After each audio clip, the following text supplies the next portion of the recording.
Sheesh.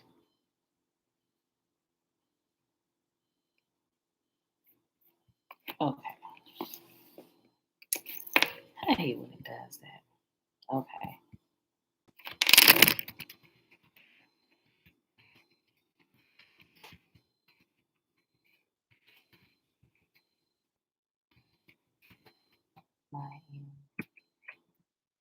All right, y'all.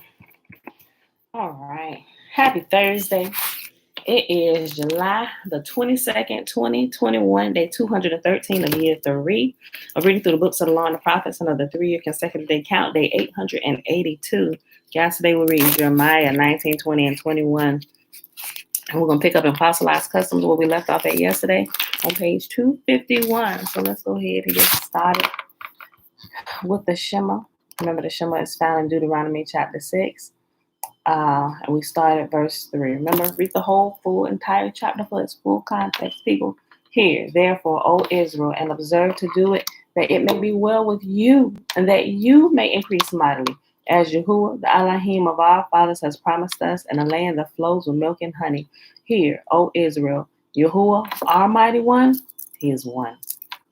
And you shall love Yahuwah your Elohim with all your heart, with all your soul, and with all your might. And these words which I command you this day shall be in your heart. And you shall teach them diligently unto your children, and shall talk of them when you sit in your house, and when you walk by the way, when you lie down, and when you rise up. And you shall bind them for a sign upon your hand, and they shall be as frontlets between your eyes. And you shall write them upon the posts of your house and on your gates. And Yahuwah commanded us to do all these statutes, to fear Yahuwah, our mighty one, for our good always, that he might preserve us alive as it is at this day. And it shall be our righteousness if we observe to do all these commandments before Yahuwah, our mighty one, as he has commanded us. All right, beautiful people. So let's go ahead and get started. Jeremiah chapter 19. Trina, hey girl, hey. What is wrong with this? Okay, there we go. Jeremiah's shattered jar. Levon blessings. Okay. This is what Yahuwah said to me. Go and buy a clay jar. Then ask some of the leaders of the people and the priests to follow you. Go out through the gate of broken pots to the garbage dump in the valley of Ben Hinnom and give them this message. Say to them, listen to this message from Yahuwah, you kings of Judah and citizens of Jerusalem. This is what Yahuwah, the God of heaven's armies, says. I will bring a terrible disaster on this place, and the ears of those who hear about it will ring. For Israel has forsaken me and turned this valley into a place of wickedness. The people burn incense to foreign gods, idols never before acknowledged by this generation, by their ancestors, or by the kings of Judah. They have filled this place with the blood of innocent children. They have built pagan shrines to Baal, and there they burn their sons as sacrifice to Baal. I have never commanded such a horrible deed. It never even crossed my mind to command such a thing. Remember, this is not the first time we heard Yahuwah say this, is it? Absolutely not. He said, giving up your sons and daughters for the sins of the unrighteous, they burnt children, they offered their innocent children. Yahuwah just said, this place, they have filled this place with innocent blood. Why were they doing that? If we look at a little bit further into what the other nations were actually doing, and you can actually go find some manuscripts of what the other nations were actually doing. They were actually sacrificing the innocent for the sins of the wicked. Yahuwah said, don't do that. I never even commanded such a thing. But I got to go ahead and throw it in here again, because this is exactly what they teach in the church, that a righteous man, or Yah is not a man, right? Clearly we know that. I said that wrong. They say Yah would offer his righteous son for the sins of the wicked people here on earth, right? He would not say that. And he constantly, that's why if we don't read what he has originally said, it never even alerts us that this is wrong. This is not how Yah operates, right? But people cling to it like they draws cling to their waist. For Israel has forsaken me and turned this valley into a place of wickedness. The people burn incense to foreign gods, idols never before acknowledged by this generation, by their ancestors, or by the kings of Judah. And they have filled this place with the blood of innocent children. They have built pagan shrines to Baal, and there they burn their sons as sacrifices to Baal. I have never commanded such a horrible deed. It never even crossed my mind to command such a thing. So beware, for the time is coming, says Yahuwah, when this garbage dump will no longer be called Topheth or the valley of Ben Hinnom, but the valley of slaughter. For I will upset the careful plans of Judah and Jerusalem. I will allow the people to be slaughtered by invading armies, and I will leave their dead bodies as food for the vultures of the wild animals. I will reduce Jerusalem to ruins, making it a monument to their stupidity. All who pass by will be astonished and will grasp at the destruction they see there. I will see to it that your enemies lay siege to the city until all the food is gone. Then those trapped inside will eat their own sons and daughters and friends. They will be driven to utter despair. As these men watch you, Jeremiah, smash the jar you bought. Then say to them, this is what Yahuwah, the God of heaven's army, says. As this jar lies shattered, so I will shatter the people of Judah and Jerusalem beyond all hope of repair. They will bury the bodies here in Topheth, the garbage dump, until there is no more room for them. This is what I will do to this place and its people, says Yahuwah. I will cause this city to become defiled like Topheth. All the houses where you burn incense on the rooftop to your star gods and where liquid offerings were poured out to your idols. Then Jeremiah returned from Topheth, the garbage dump, where he had delivered this message, and he stopped in front of the temple of Yahuwah. He said to the people there, this is what Yahuwah, the Lord of heaven's armies, the God of Israel, says. I will bring disaster upon this city and its surrounding towns as I promised, because you have stubbornly refused to listen to me. Next chapter, Jeremiah chapter 20. Y'all, I've been up for a while. Now Pashur, son of Immer, the priest in charge of the temple of Yahuwah, heard what Jeremiah was prophesying. So he arrested Jeremiah the prophet and had him whipped and put in stocks at the Benjamin gate at Yahuwah's temple. The next day, when Pashur finally released him, Jeremiah said, Pashur, Yahuwah has changed your name. From now on, you are to be called the man who lives in terror. For this is what Yahuwah says. I will send terror upon you and all your friends, and you will watch as they are slaughtered by the swords of the enemy. I will hand the people of Judah over to the king of Babylon. He will take them captive to Babylon or run them through with a sword. And I will let your enemies plunder Jerusalem. All the famed treasures of the city, the precious jewels and gold and silver of your kings will be carried off to Babylon. As for you, Pashur, you and all your household will go as captives to Babylon. There you will die and be buried, you and all your friends to whom you prophesied that everything would be all right. Jeremiah's complaint. Oh, Yahuwah, you misled me, and I allowed myself to be misled. You were stronger than I, and you overpowered me. Now I am mocked every day. Everyone laughs at me. When I speak, the words burst out. Violence and destruction, I shout. So the messages from Yahuwah have made me a household joke. But if I say, I'll never mention Yahuwah or speak in his name, his word burns in my heart like a fire. It's like a fire in my bones. I am worn out trying to hold it in. I can't do it. I have heard the many rumors about me. They call me the man who lives in terror. They threaten, if you say anything, we will report it. Even my old friends are watching me, waiting for a fatal slip. He'll trap himself, they say, and we'll go get our revenge on him. But Yahuwah stands beside me like a great warrior. Before him, my persecutors will stumble. They cannot defeat me. Though they will fail, they will fail and be thoroughly humiliated. Their dishonor will never be forgotten. O Yahuwah, God of heaven's armies, you test those who are righteous, and you examine the deepest thoughts and secrets. Let me see your vengeance against them, for I have committed my cause to you. Sing to Yahuwah, praise Yahuwah, for though I was poor and needy, he rescued me from my oppressors. Yet I curse the day I was born. May no one celebrate the day of my birth.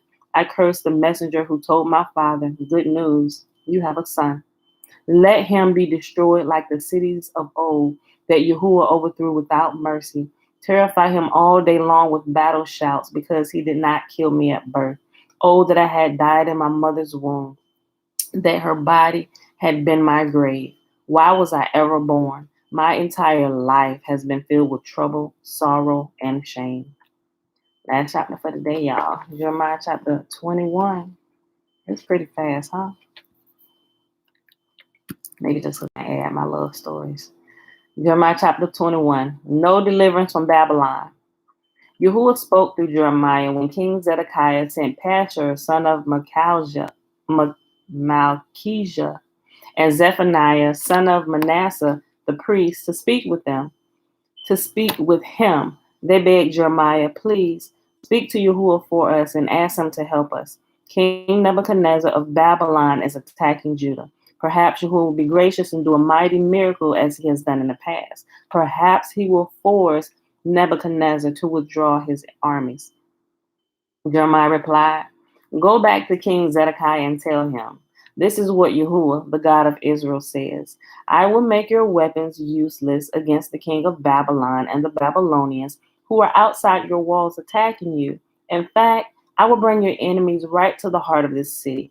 I myself will fight against you with a strong hand and a powerful arm, for I am very angry. You have made me furious. I will send a terrible plague upon this city, and both people and animals will die. And after that, says Yahuwah, I will hand over King Zedekiah, his staff, and everyone else in the city who survives the diseases, war, and famine. Remember, he said that 4 things was going to happen: disease, war, and famine, and then captivity. He said, if you survive them 3, into captivity you go. I will hand over King Zedekiah, his staff, and everyone else in the city who survives the disease, war, and famine. I will hand them over to King Nebuchadnezzar of Babylon and to their other armies. He will slaughter them and show them no mercy, pity, or compassion. Tell the people, this is what Yahuwah says. Take your choice of life or death. Everyone who stays in Jerusalem will die from war, famine, or disease, but those who go out and surrender to the Babylonians will live. Their reward will be their life. For I have decided to bring disaster and not good upon this city, says Yahuwah. It will be handed over to the king of Babylon, and he will reduce it to ashes. Judgment on Judah's kings. Say to the royal family of Judah, listen to this message from Yahuwah. Remember, all Yahuwah is talking to his very own people. Uncle Nathaniel, peaceful greetings. His own hard-headed churn, right? Say to the royal family of Judah, listen to this message from Yahuwah. This is what Yahuwah says to the dynasty of David. Give justice each morning to the people you judge. Help those who have been robbed. Rescue them from their oppressors. Otherwise, my anger will burn like an unquenchable fire because of all your sins. I will personally fight against the people in Jerusalem, the mighty fortress. The people who boast, no one can touch us here, no one can break in here, and I myself will punish you for your sinfulness, says Yahuwah. I will light a fire in your forest that will burn up everything around you. And that is our reading for today, beautiful people. That was extremely fast, right? Okay. I add no stories in it. All right, so let's go ahead and hop on over and give us a little bit more time to get through some of this fossilized customs book, right?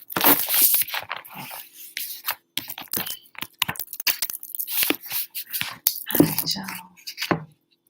Maybe I I get like them for my turn. I'm running down these stats. Okay, so yesterday we left off with he was talking to this congregational leader who didn't necessarily agree with some of the stuff that he had written in his book. Not this one, but some of the previous editions. You know, each edition there's updates and stuff, right?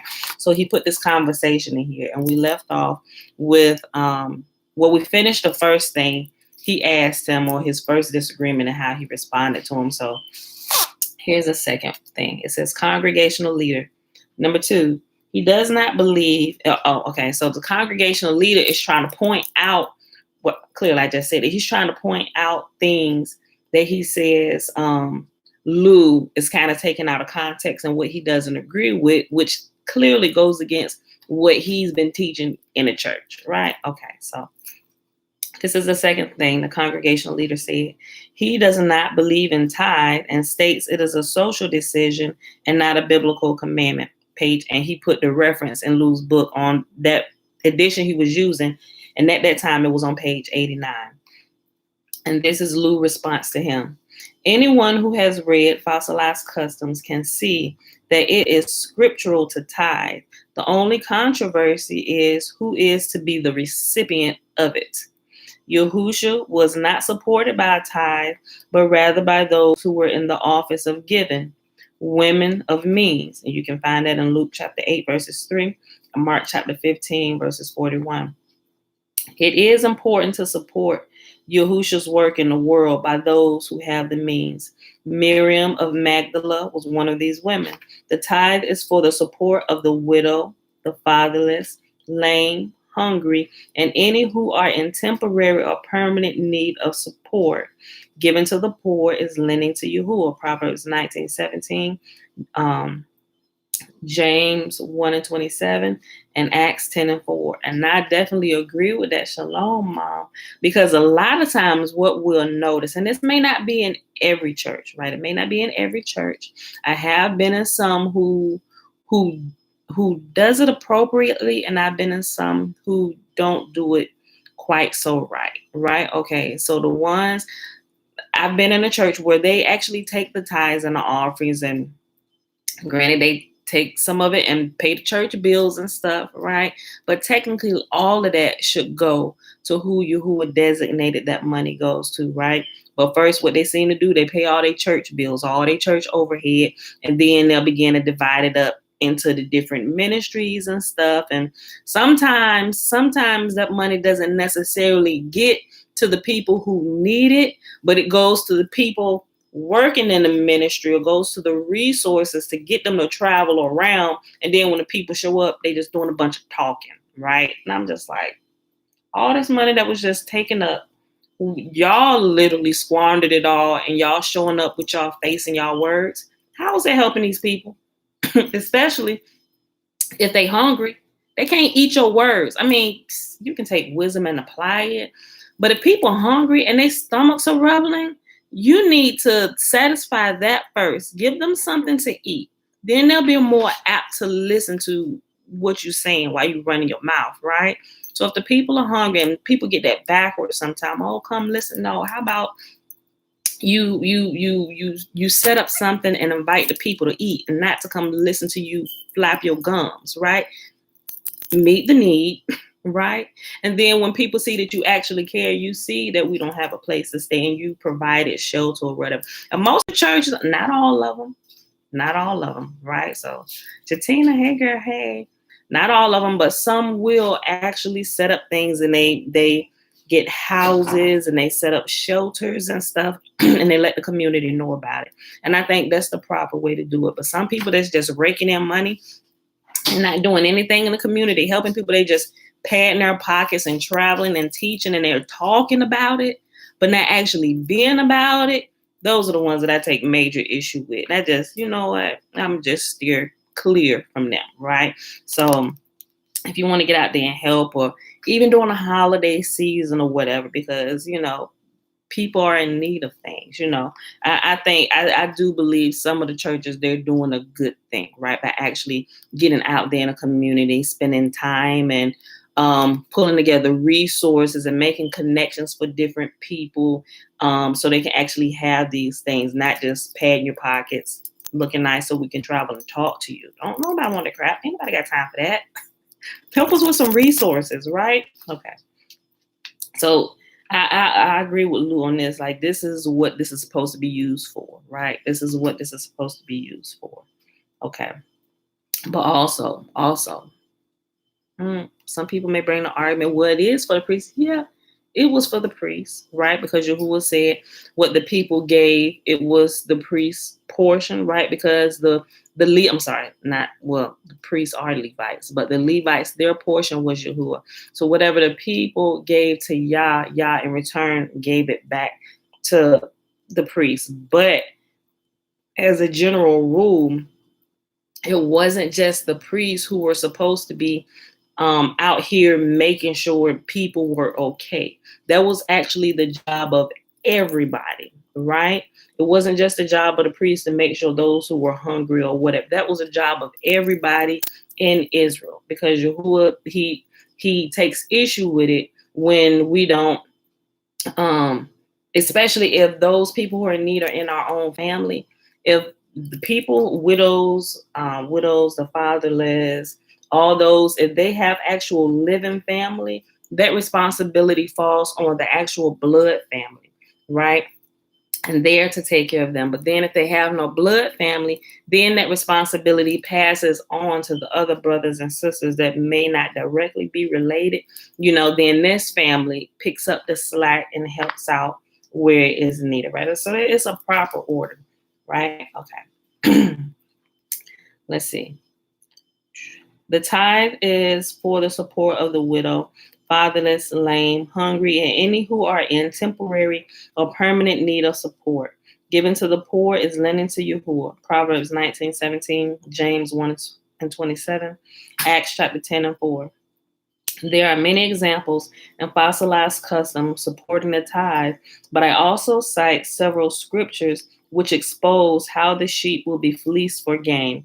2 Corinthians chapter 2, verses 17, 2 Peter chapter 2, verse 3, Acts chapter 20, verses 32 through 35. We who labor in teaching are worthy of support, but only from those in the office of helps. 1 Corinthians chapter 12 and 28. Nowhere do we see any leader in scripture teaching his students to give him 10% of their income. Certainly no apostle ever took such plunder for personal use from any assembly they started. Performing a study of the phrase ravenous wolves might shed light on this subject matter. If you have the means to support a leader who is working in the service of Yahuwah, please do so. But to call it the whole tithe is inappropriate. Those who oppose this teaching may have much to lose financially, but it is so much more blessed to give than receive. I know, because I must receive to do the work I do also. Without support, I would not be enabled to do very much at all. Another good word study in this context is nicolation. No offense to my critic intended. I get that. I don't necessarily agree with this anymore. And let me tell you why. Okay.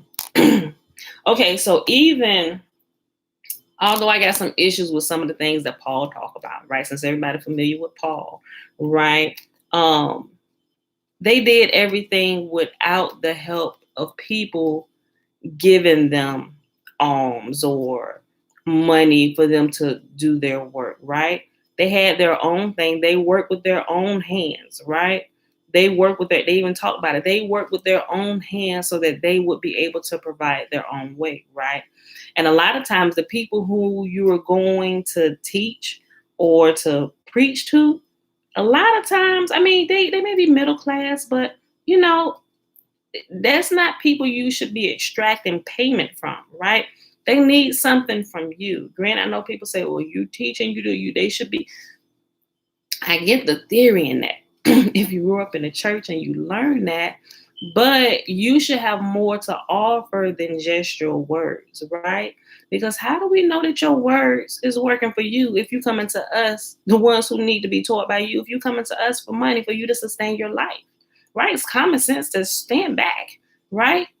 If you coming to teach me, I should see that you are coming to teach me. You have your own entourage of everything, and you shouldn't need anything from me, right? That's your proof that what you're saying to me actually works because you applied in your own life and it works for you. And if I see that it works for you, then surely it'll work for me, right? So that's why I don't necessarily agree with that, right?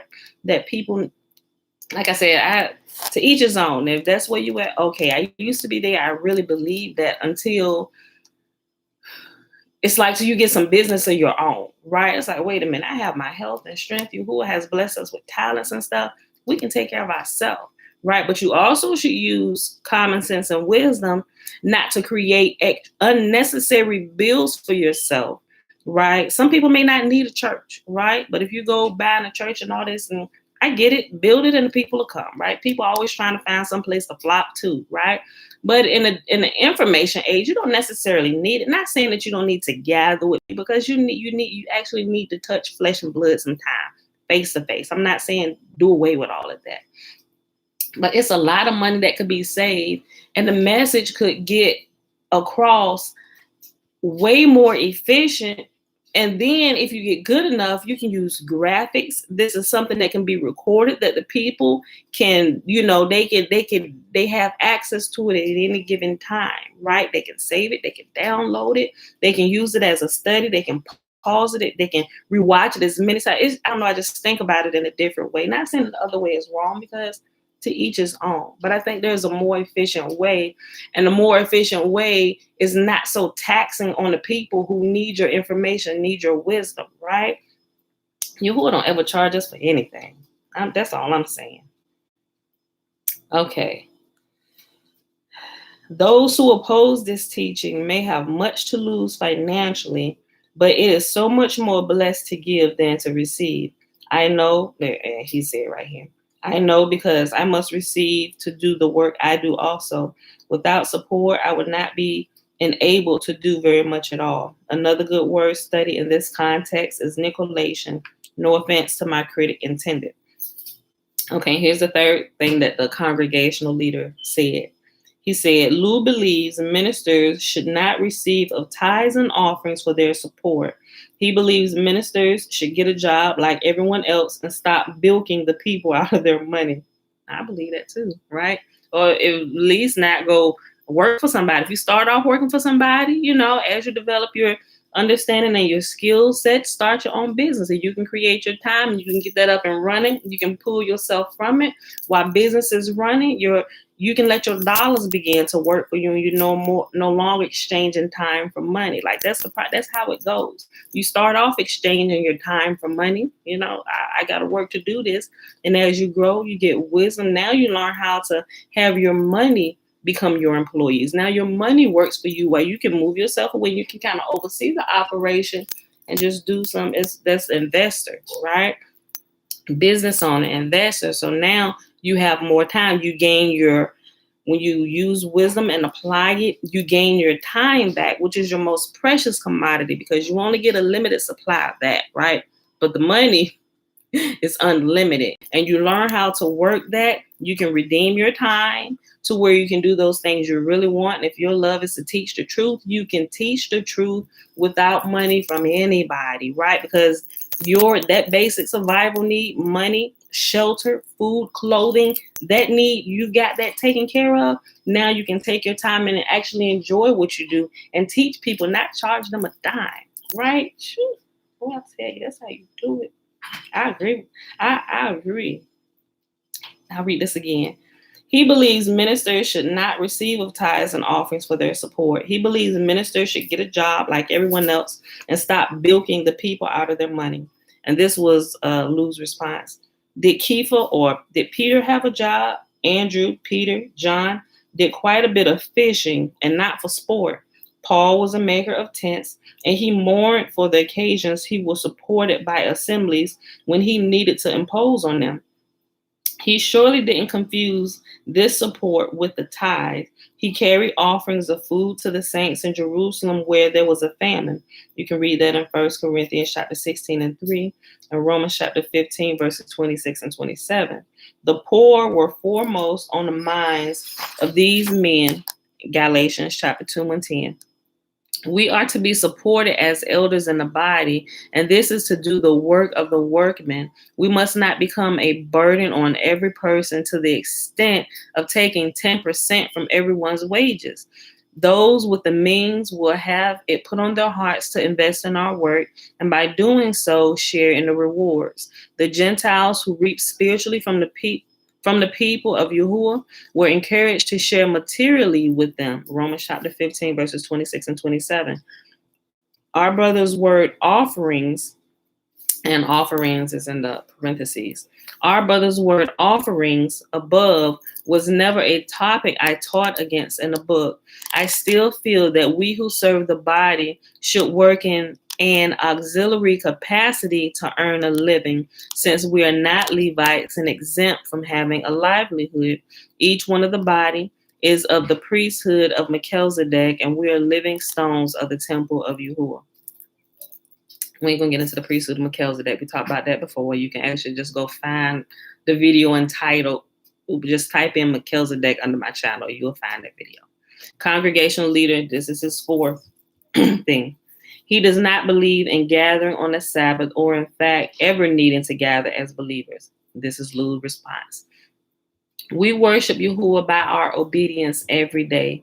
Gathering on the Sabbath or after Sabbath, as we see done in Acts chapter 20, verses 7 through 12, is encouraged if possible in fossilized customs. But we must study to see if it is required to assemble or not.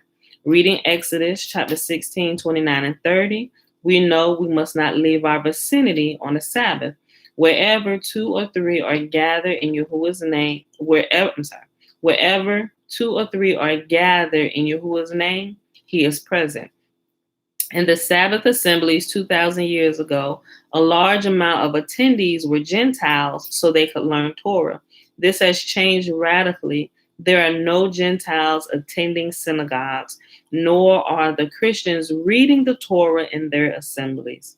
We are told to observe the Sabbath in all your dwellings, Leviticus chapter 23 through 3. This observance is primarily focused on resting. Sabbath was made for man's rest. We are commanded to assemble 3 times in a year, males over 20. On a typical weekly Sabbath, those who study may do so in their homes today with their families, where the basic focus or center of our life and let me just read that whole sentence again. On a typical weekly Sabbath, those who study may do so in their homes today with their families, where the basic focus or center of our I keep screwing this sentence up. Hold on. Let me start over again. On a typical weekly Sabbath, those who study may do so in their homes today with their families, where the basic focus or center of our life and walk begins.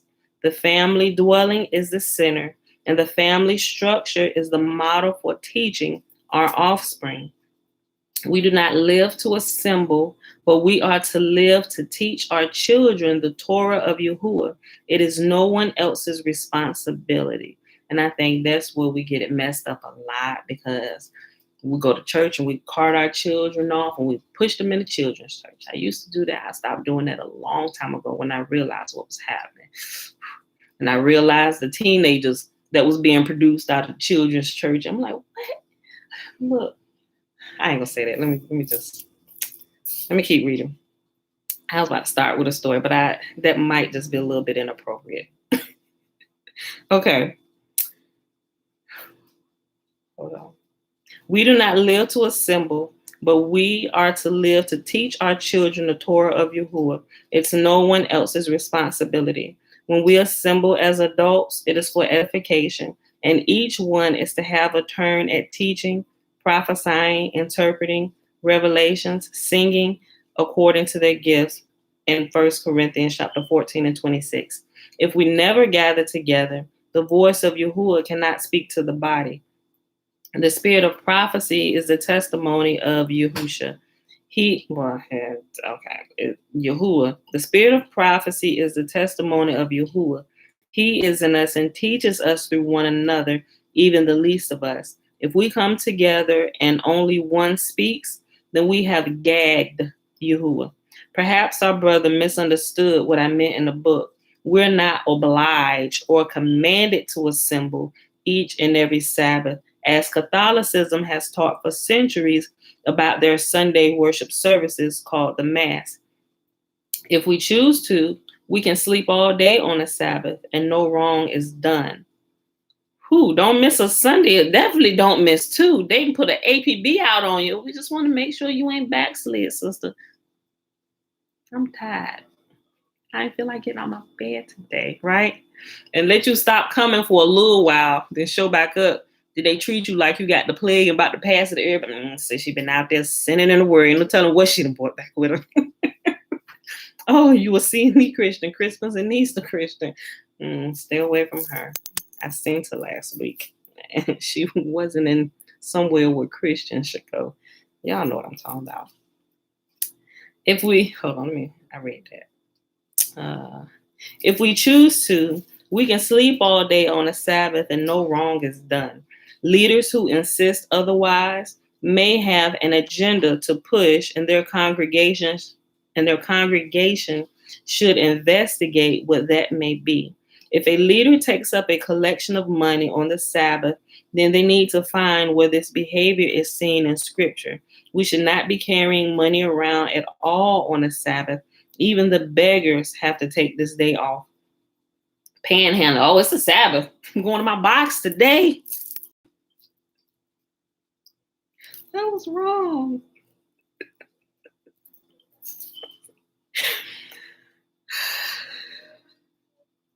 Y'all have been up for a little while. Sorry.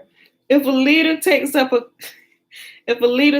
collection of money on the Sabbath, then they need to find where this behavior is seen in Scripture. We should not be carrying money around at all on the Sabbath. Even the beggars have to take this day off. What does this text mean? 6 days work is done, but the seventh day is a Sabbath of rest, a set apart mikra. You do no work. It is a Sabbath to Yahuwah in all your dwellings. Please look up the Hebrew meaning of mikra as it pertains to its root, kara, Q-A-R-A. That's Hebrew. We know English, they always stick a U there, but it's Q-A-R-A if you're looking it up in the Hebrew or Strong's Concordance. Okay, here is his fifth gripe, the congregational leader. He believes in the two-house covenant theory, whereas all Gentile believers are descended from the lost 10 tribes of Israel. This is the Ephraimite error. This is Lou's response. My error comes from scriptural references, which clearly contrast the terms house of Israel and house of Yehuda, or the house of Judah. A division which developed after David's conflict with Absalom. The Yahudim are indeed among the elect of Yahuwah, but there are other sheep who are not of his fold. Please do not put me into a box by thinking that I believe that England and America are the primary remnants of the 10 lost tribes. Amos chapter 9 and 9 tells us, for look, I am commanding, and I shall sift the house of Israel among the Gentiles, as one sifts with a sieve, yet not a grain falls to the ground.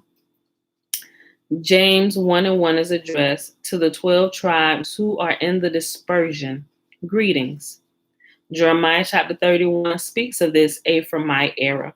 But there shall be a day when watchmen cry out on Mount Ephraim, arise and let us go to Zion, to Yahuwah our Elohim, the house of Yehuda, or the house of Judah, which is the southern kingdom, and the house of Israel, which is the northern kingdom. The northern 10 tribes are called two sticks and even sisters. We need to understand the end time prophecies of the two sticks being made into one again declared at Ezekiel chapter 37. But if a person chooses to think these Jews are being regathered to Jews, what? Okay, but if a person chooses to think these are Jews being regathered to Jews, then they are missing out on the understanding of the secret of Yahuwah, which is being revealed just prior to the sounding of the seventh messenger, which is found in Revelation chapter 10, verse 7. And he also has Ephesians chapter 3 and 6. No harm is done, but is this really an issue over which we have to become adversarial with one another? Paul warned us to shun foolish controversies and genealogies. See 1 Timothy chapter 1 verse 4 and Titus chapter 3 verses 9. Something tells me this is not foolish at all, but prophetic fulfillment. But I like knowing that the 12 gates into New Jerusalem will be named for each of the 12 tribes. Yahuwah is finding each one of us and also others who are engrafting. The 12 tribes of Israel are the priests to the nations. Congregational leader, this is his 6th grade. He believes Yahuwah has divorced Israel, and he gives the reference of the book he was using on page 59, for her idolatry. Physical Israel no longer has a covenant with Yahuwah unless they accept the renewed covenant. This is Lou's response. I could have responded to this, but just go ahead and read what Lou put. Odd that you would bring this up. If you turn to Jeremiah chapter 3, you will read about the treachery which the northern house of Israel did after David and Absalom's conflict caused the division of the north and the south. Yahuwah even says that the house of Judah did not return to him from her backsliding, even after witnessing what he had brought on the north. Israel was carried away, or the 10 tribes were carried away. We just literally finished reading all that, right? He pleads with the house of Judah, telling her that her sister Israel, the 10 tribes, right, that were carried away, her sister, or the twin stick. He pleads with the house of Judah, telling her that her sister, Israel of the north, would not return to him, but she did not return. And her treacherous sister Judah saw it. And I saw that for all the causes for which backsliding Israel had committed adultery, and in parentheses he has idolatry, which we know idolatry is adultery. Idolatry will lead to adultery. Adultery is the result of idolatry, right? What you think about, you're going to act out, right? That's in our physical realm right here between husband and wife. And that relates to idolatry and adultery with Yahuwah, right? On our physical level, Yahuwah uses what we do with husbands and wives when we begin looking at somebody other than our spouse and thinking the grass is greener on the other side and admiring what they do and how they do it over there, and we get taken in by this idolatry and constantly keeping our eyes on them, we're pulled into it, and now we begin committing the act of adultery, right? When we take our eyes off of y'all, look at what the other nations are doing and how they being blessed by their multiple gods or whatever. Just like in our area, somebody other than your spouse could be lavish and nice. Oh, you so good. Your wife don't do this, or your husband don't do this for you, or all this, right? They start sounding sweet and it pulls you in. You ever seen like the cartoon where that pie been set in the window, or Tom and Jerry, or the dog or something sitting outside, and that the wind begins to blow and that pie scent begins to take them by the nose, and the music playing and the body wafting through the air, going to that pie. It's like a sheep being led to the slaughter, right? Same thing. We can look at it on our level and our foolishness and what we do. And Yahuwah specifically uses that so we can understand what we're doing to him when we begin worshiping other gods. He said, you saw what happened to your treacherous sister, how she committed whoredom, idolatry, and committed adultery against me, right? And you went right ahead and followed in them ways, right? So we can everything you remember, it falls in the same thing where I always repeat, what Yahuwah is trying to teach us and show us can be proven and tested in nature, even in our very own lives and our situations, if we would care to step back, look, and observe, right? That's why he always uses these examples, because we can understand this. We live this on a daily basis, right? And a lot of us are no strangers to idolatry and adultery. We know it all too well, right? We know it. So we know you who ain't tripping. We know what he talking about. Listen, he pleads with the house of Yehuda, telling her that her sister, Israel of the north, would not return to him. And he starts with the scripture in Jeremiah. But she did not return, and her treacherous sister Judah saw it. And I saw that for all the causes for which backsliding Israel had committed adultery, in parentheses is idolatry, I had put her away and given her a certificate of divorce. Yet her treacherous sister Judah did not fear, but went and committed whoring too. And that's found in Jeremiah chapter 3, verses 7 and 8. And you can find that in many more places, not just there, but that's just the one he chose to bring out.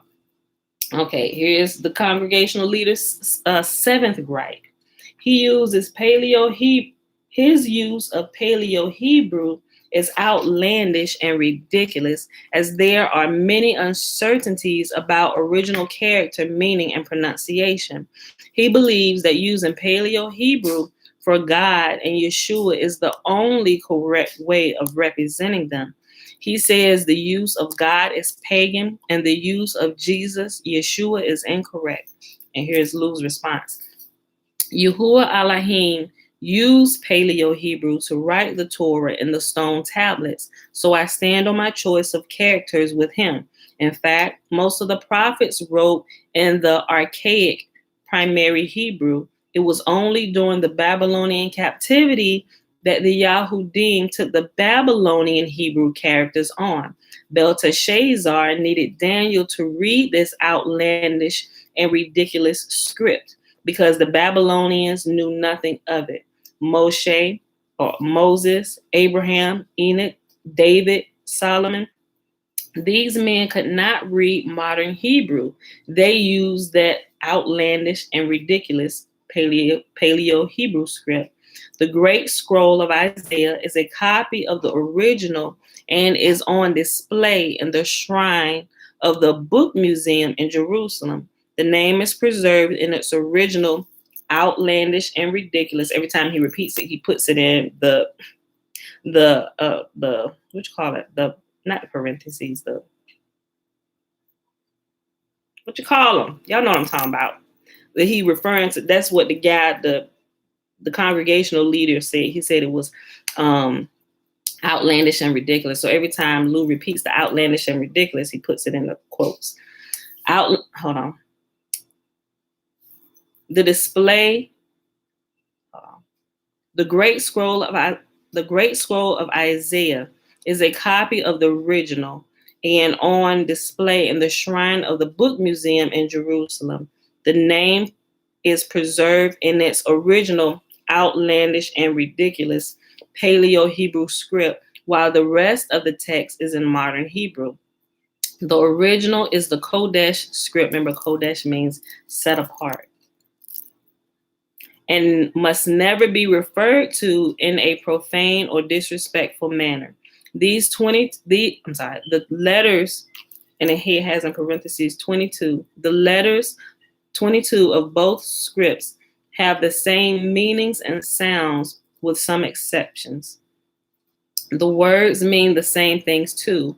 Aleph is ox, Beth is house, and so on. So if you're familiar with the Hebrew letters, Aleph would be the A, Beth would be the B, So Aleph is the ox. So matter of fact, okay, right here on the back.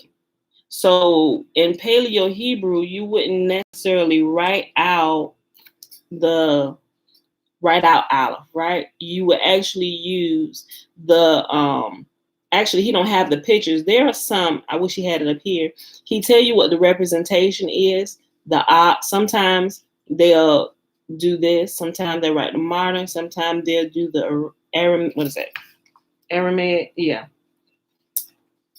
They'll do the like the Paleo Hebrew letters, but sometimes they don't even do the letters. They'll actually draw out the symbols. And I have something where they actually do the alphabet and they actually give the symbols. So that's what he's talking about. Angel 2, yay! We live. Okay, so let me read that again. The Great Scroll of Isaiah is a copy of the original, and it is on display in the shrine of the book. Is on display in the shrine of the Book Museum in Jerusalem. The name is preserved in its original, outlandish and ridiculous Paleo-Hebrew script, while the rest of the text is in modern Hebrew. The original is Kodesh script and must never be referred to in a profane or disrespectful manner. Oh, you know what? I may have shown this to y'all before. And again, I may not have. I actually have a Hebrew Bible, and it has nothing but Paleo Hebrew, like the letters and the symbols in it. I don't want to run in there and get it, because I was going to run in there and get it, but I moved some stuff around that might not be right where I forgot exactly where I set it at. I'll show it to you. 1 second. Hold on. So you can see. And I think it's a good learning tool.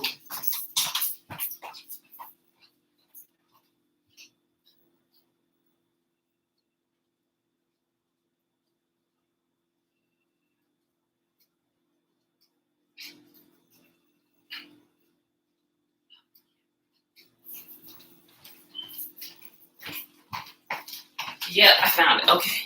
I'm going to show you. It's kind of small, but you might be able to see it. But if you watch this over, you may be able to pause the video and maybe like blow your screen up. Okay. So Jeff A. Benner, and I may have talked about this last year, right? So it's called Ancient Hebrew Torah. Whoa. This is, yes, sweetie. Why you run? Oh, because I had to come back to the video. Okay. So I got the little, I went through and marked because I was able to find stuff, right? And so I found a blessing and the feast and Leviticus and stuff. And although, can you see it?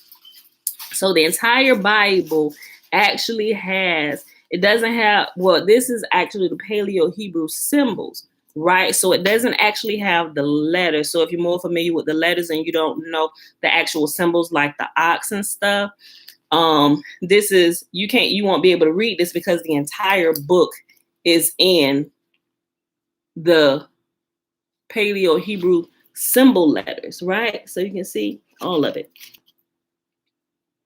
See it? Got the ox head, it got the water, the look like a cane, the lineman, all that stuff, right? Entire book, original Paleo Hebrew symbols, right? So it took me a little while, had to separate it. I had it, I had my regular Bible beside it, and I was just kind of going through and just kind of verifying stuff. I was like, okay, this is this. You know, it takes a little while. I still can't sit there and read from it like I'm reading through a book or the regular Bible, simply because I'm not proficient. I'm just flipping through so you can see that the entire Torah here, it has, and this is Deuteronomy here, right? It has through the whole Bible. So it will take me a while. If I'm going to decipher, I'm going to have to go, and I need a chart, and I need to, and you can tell it's breaks within the words. So you can decipher, okay, that's one word. That's another word. And he also has numbers in here. Well, you can see, let me get a little closer. You can see where the numbers are. Like here's a 30. So that lets you know that's like verse 30, right? Of that particular chapter. So he helps you in that respect. So he kind of left some of those things in to kind of help you along the way as you go through and read it. But it will take me a little while to decipher a chapter. Like really, it's almost like trying to transcribe Morse code to me. But I can get it. You just give me a little while. Just don't give me more than 2 sentences at a time, right? Because I need to verify, okay, this, make sure. And we need to, okay, this picture go with this letter. Now I need to sound it out because there are no vowel sounds. Like he don't have the, what they call it, the nikuds and all that stuff where they add the sounds in, because there is simply just a bunch of consonants, no vowels, right? So you have to understand that part. Then you'll be able to read it fluently. And if you look at it, you would know, okay, so this would have a pronunciation where it's like A, right? Instead of like Sabbath, it would be SBT, right? I think it's like no, actually it would be I forget, SHBT. That's what it will read. I might have a letter off, right? But I can look at the now. I was like, oh, that's Sabbath, right? And I would know to add like the A in it to pronunciate it the correct way, right? Or to enunciate it the right way. So just in case, this is if you want to take a stab at it, all his stuff is pretty good. I learned about him through Her Royal Roots, so by Jeff A. Benner. And he is really good and really thorough in his research, just in case you're looking for some extra research material, somebody that's credible. I took a little while now. He's good. And he has a couple other short books that are really thin, and he kind of gets right to the point. And I think he gives really good examples on how you can understand stuff. And it's really, really helpful for those who care. Okay. All right, so the original is the Kodesh script and must never be referred to in a profane or disrespectful manner. The letters of both scripts have the same meanings and sounds with some exceptions. The words mean the same things too. Aleph is ox, Beth is house, and so on. Being a living language, changes have occurred in the Hebrew tongue, but the script we call Paleo-Hebrew was taught to Enoch by a messenger of Enoch. And you can find that in the book of Jubilees for that info. I have no axe to grind with the Aramaic whatsoever. But if we have to choose between them, I vote for the way my father writes. We are babbling today, no doubt. Change is a form of corruption too. I can read both forms, both modern Babylonian Aramaic as well as Paleo-Hebrew. I encourage everyone to draw closer to the original script, and for this I take a little heat once in a while. Everybody got to start somewhere, right? I started with the modern, like the block or whatever. I ain't really finished it, and I just kind of jumped to the paleo because I saw that it was closer to the original script. But either or, you're going to learn either way. Matter of fact, if you're already learning the modern, you probably should finish with that track of learning, then go right into the paleo, because you'll understand it be a whole lot better. You can see how the letters kind of transform a little throughout time, and it's easier once you already got the foundation of the modern, just to kind of transition to the paleo. And some people go Aramaic, whatever. It's really not a big arguing point, guys. You're still going to learn, right? That's the way I look at it now. Okay, here's his 8th gripe. Where we at? 57 minutes, I think. He got one more gripe after this. 9. Okay, gripe number 8. His use of Yahusha is completely incorrect for representing Mashiach. Yimak Shemo Uzi Crow. I don't know what that is. I think that might be his name. Yeah, it's in bold, but it's nothing beside. But anyway, this is Lou's response. Yeshua is fine with me since it was written on Jacob's ossuary in this way, but it should not be dangerous to know that Yeshua is short for Yahusha, just as Larry is short for Lawrence, or Mike is short for Michael. Yahusha is another rendering, but not found in Hebrew text. Yeshua is less desirable, modifying the vowel for the sound of the name Yah. Also, this Yeshu form from the Talmud is an acronym and stands for Yimak. Oh, okay, that's what it was. Okay, it's not. All right, let me finish reading. Okay. Also, this Yeshu, Yeshu, this Yeshu form from the Talmud is an acronym and stands for Yimak Shmo Uzikro. May his name be blotted out. We mustn't argue over words, but grow in understanding why we are using them. So that's what that term means, right? And we should definitely not be using that, because what Yahuwah say, he said, do not take my name in vain, which also means, if you look at the original text, the original rendering, not just don't use it in a filthy or undesirable way, but it means don't cause it to go to ruin, right? And causing it to go to ruin, that can happen in a couple different ways, but also by not speaking his name. When he said, my name is Yahuwah forever, let them know that my name is Yahuwah forever. We should speak his name. But this is telling us not to speak his name, which is a form of causing us to bring his name to ruin. Because if we don't speak his name, no one would know it. And it's in complete ruins because we don't know. We can't find it. Complete desolation, right? And that's breaking one of his commands. He wants us to speak his name, make his name known. My name is Yahuwah forever. Listen, I'm going to read this again. Yeshua is less desirable, modifying the vowel for the sound of the name Yah. Also, this Yeshu form from the Talmud is an acronym and stands for Yimak Shmo Yuzikro, which means may his name be blotted out. Ooh, my gosh. We mustn't argue over words, but grow an understanding of why we are using them.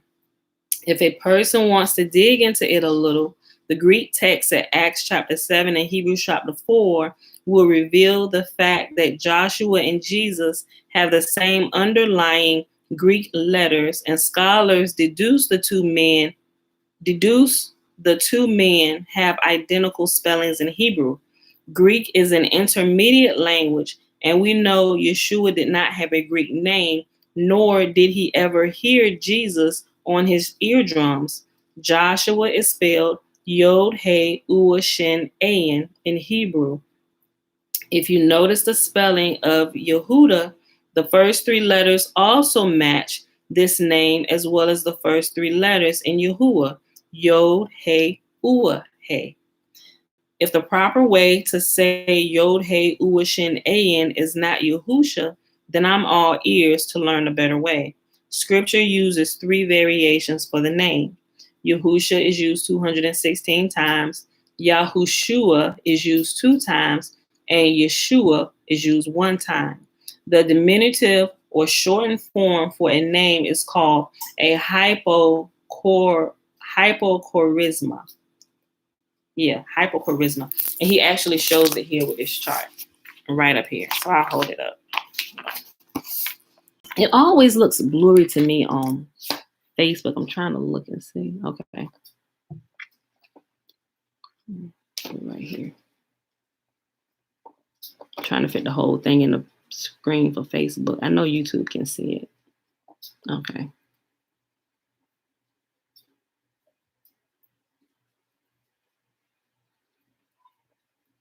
Give you a couple more seconds because we live. But those who's watching it later, they can kind of just pause the video and look at it. Okay. All right. His 9th gripe, and we're gonna end it after he answers this. His 9th gripe. Okay. His use of ha-shaitan is an incorrect use of the Hebrew language. Ha-shaitan or ha-satan means Satan, right? And here's Lou's response. Shaitan is word 7853, the number 7853 in the Strong's Concordance. That's the number it's giving you. Shaitan is word number 7853, spelled Shin Tet Nun, and means adversary or opponent. The prefix ha is simply an article equivalent to our word the. Is this something to get our hackles up over? Used as a pronoun, it's sometimes mistaken to be the same thing as a name, but in these cases, it is merely a designation for a being who has, in fact, had his original name blotted out. The name this being had prior to its rebellion is easily researched. It is Azazel. We all know that, right? We actually see Azazel, however you pronounce it, Azazel, actually mentioned in scripture. I believe it's in Leviticus. I believe it's in Leviticus because it's talking about When you send that lamb out into the wilderness, one for Azazel, all that whole portion there, it calls that name out. I forget exactly where it is, but it's in there. It's Leviticus or Exodus. I don't think it's in Exodus. I think it's in Leviticus. It could actually be Deuteronomy. I know it's one of them 3 books. Don't quote. I'll find it. And I'll post it today. Let me put Exodus, since I already said it. You'll see what I'm talking about. Okay. Hold on. This name, the name this being had prior to its rebellion is easily researched. It is Azazel, meaning power of Yahuwah. Like us, this being has to go through time, so he doesn't exist in all time like Yahuwah does. If the word were spelled Shin Tau Nun, it would mean to urinate. They sound the same, so that may be poetic justice. The adversary has the same sound as urinate. Congregational leader 10. This is his last right here. Throughout his book, he has nothing good to say about anyone or anything, as he believes he is the only one who has a correct understanding. And we can clearly tell just by this comment right here, this is a butthurt pastor, preacher, teacher, evangelist, somebody. He ain't never got nothing good to say. How could you even think that way, right? He booty hurt. This is Lou's response. I didn't realize that the book was not only depressing, but also taken to be a monument to conceit as well. Please accept my apology if it was taken that way, but I recall stating that I merely gathered facts from many sources and put them together, not to judge people, but rather customs which have unsavory origins. Sure, most of the investigation is a major bummer, but trashing nonsense and doctrines against truth are difficult to present with a gleeful outcome. The wonderful news is lots of people can investigate on their own to find out if what I've uncovered is true or not. Then they can gain the understanding and see how it feels to have eaten the red pill. And in parentheses, he has analogy to the Matrix, which we use a lot. With much wisdom comes much sorrow. The more knowledge, the more grief. And that's found in Ecclesiastes chapter 1, verses 18. I will pray for you, brother, to be granted wisdom in greater measure. And I hold no bitterness against you for your position. In the future, you will find that using scripture to correct and rebuke error will work much better than personal feelings and popular opinion. Just a friendly tip. Preach the word. 2 Timothy chapter 4, verse 2. I'm not even looking down that far. 11 is the last one. I'm sorry. Let me just double check this again. Okay. 11 is definitely the last one. So let me go ahead and read this one because it finished with this right here with this, with the Natsarim. So I'm going to read this last one. The numbers are not bold, so it looks like it's kind of just merging. Okay. So this is really the last one, y'all. This is his 11th, number 11th, his 11th right. The congregational leader said, the entire book is incoherent and rambles endlessly back and forth between subjects and concepts. The book has no set order, theme, or consistent message. Here's Lou's response.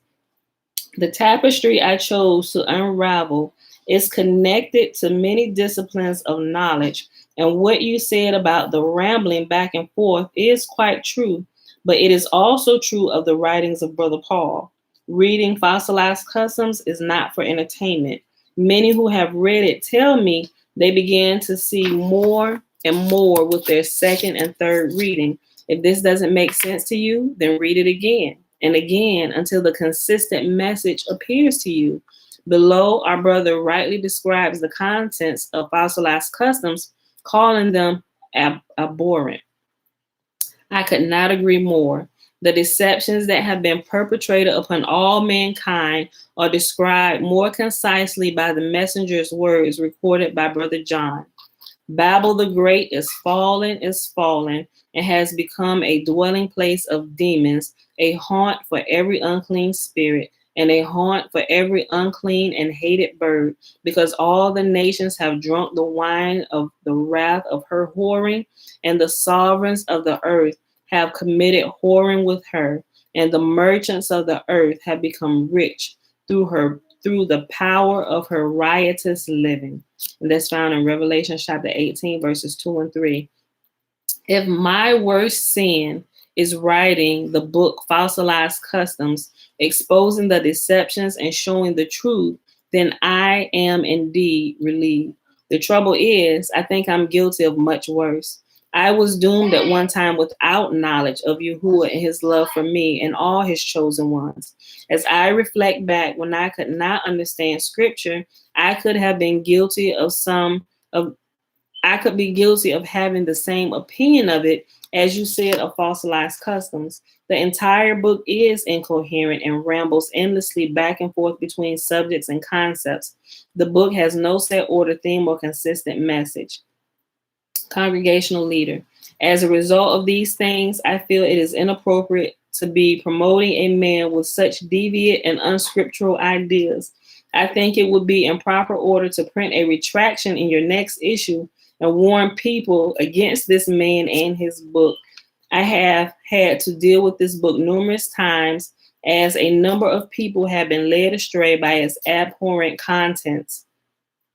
Feel free to use any of this email in either direct or indirect quote. And Lou responded, indeed, circulate widely, but not to slander anyone. It's best to address teachings without bringing a charge against another servant's character. And I've actually had people while reading this, I'm like, y'all must have just jumped right in the middle of the book, like not paying attention to anything that's being said. See, here's what I've noticed they've done. And this is not everybody, but I want to say at least 5 people,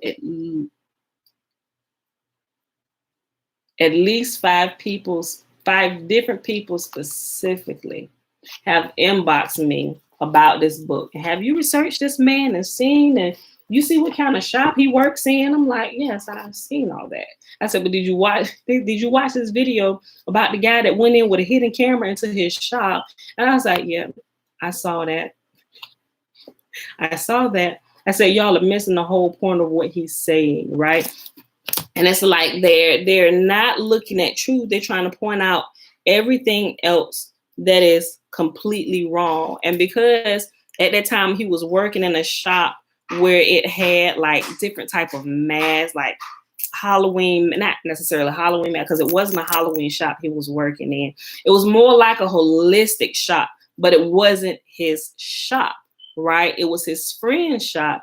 And his friend actually had a setup that he allowed him to use during the time, which I understood that because I did my research into Luke, right? I was like, okay, some people just thrown off by anything, but I like to separate truth from error, eat the meat, spit out the bones, right? If that's your biggest distraction on why you can't see and understand truth, then I don't know what to say. But it is people like, well, because of that, I can't join in on those readers. Let me know when you get to another one. I'm not telling you to purchase the book. I'm just showing you that this book has a lot of truth. And I don't necessarily agree with everything. When we get to a part that I don't agree with, based on what I understand at this point in time in my life, I will point it out to you. And a lot of you may not agree with me about what I disagree with, and you could agree with it. And that's okay. We're all on our different paths in life, learning as Yahuwah grows us up, and it's okay. But we should be able to learn together. Iron sharpens iron, right? We're not going to agree on everything. Everybody in my house don't always agree on everything. That don't mean we're going to fall out and everybody moving out. No, we got to learn to agree to disagree. We're not going to fall out over this. Just at this point, I believe this, you believe that. Okay.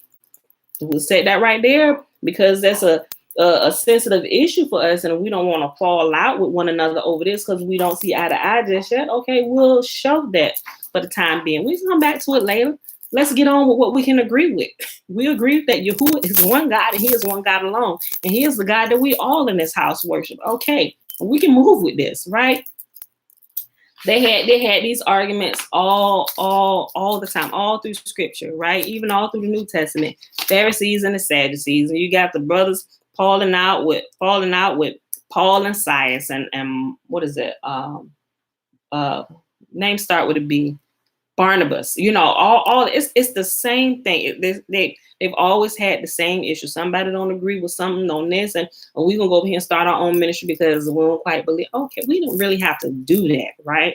We don't agree, okay, right? And some people don't realize that, and that actually hurts. By falling out like that, that hurts the weaker ones, or the ones just coming up, because some of them are not able to rightly divide truth from error yet, right? And you cause them to stumble by some of these fruitless arguments that you have, arguing back and forth. And I used to do arguing back and forth over different pronunciations of the names. Like, okay, we get the base. Okay, can we agree on Yah? I think everybody all around the world can agree on Yah, right? No matter what ending, Yahuwah, Yahuwah, Yahusha, Yahweh, Yahweh, what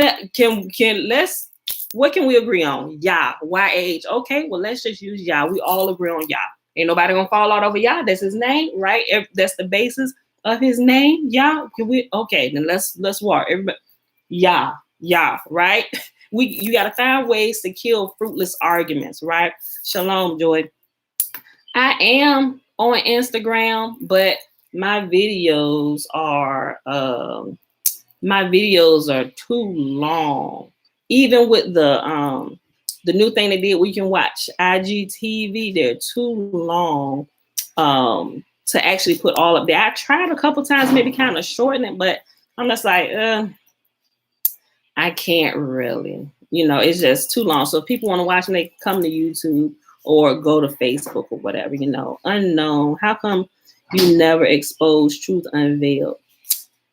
How long have you been a part of my channel? Or how long have you watched any of my videos? I have never done videos exposing anybody. I think those are fruitless, you know? Now, you will see 2 videos on my channel. One recently, day before yesterday, one that Truth Unveiled did, discussing the truth about homosexuality. I didn't put it on Facebook because he didn't put it on Facebook, but I actually emailed him about this.